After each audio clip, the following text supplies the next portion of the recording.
L'économie est assez méconnue pour cette période-là du consulat et de l'Empire, de Napoléon en général. Pourquoi? Parce que souvent on a peur de l'économie.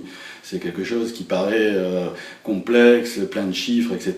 Et on est rebuté, on a tort, parce qu'en fait dans cette période, l'économie est en train de connaître des bouleversements majeurs qui non seulement ont impacté, y compris notre vie quotidienne et ce qui va se passer ensuite, mais aussi la période napoléonienne. En fait, la période napoléonienne ne vit pas dans une période hors économie, au contraire, l'économie est centrale.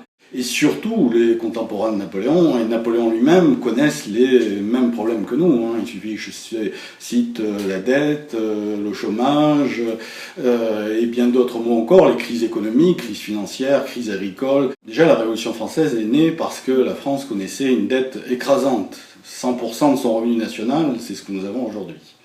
Et en fait, cet ancien régime a disparu, s'est écroulé, a suivi la Révolution, et il a fallu que pour que le régime de Napoléon survive, eh bien, qu'il équilibre ses budgets et qu'il arrive financièrement à se refaire. Et c'est donc une des grandes parties de cet ouvrage de comprendre comment Napoléon a résolu un certain nombre de problèmes que pendant 200, 300 ans, 400 ans, la France n'avait jamais réussi à résoudre.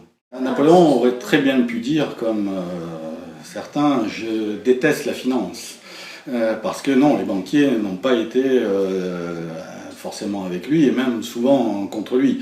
Il y a eu une lutte entre Napoléon et la finance. Il a essayé d'abord de les séduire, en leur promettant du changement. En fait, ce changement n'était pas forcément favorable aux banquiers. Il y en a qui se sont alliés, il y en a des banquiers avec lesquels il a fait la Banque de France, mais l'attrait britannique a été beaucoup plus fort malgré tout.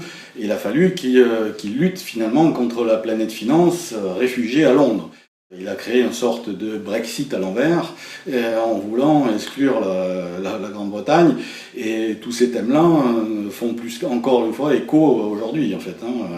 La place de l'Angleterre, le continent contre l'Angleterre, la finance anglo-saxonne, le produire français aussi. Qui déjà été au cœur des préoccupations. Donc en fait, Napoléon et ses contemporains sont immergés dans les mêmes questions que nous, avec toutefois une guerre beaucoup plus vive que nous.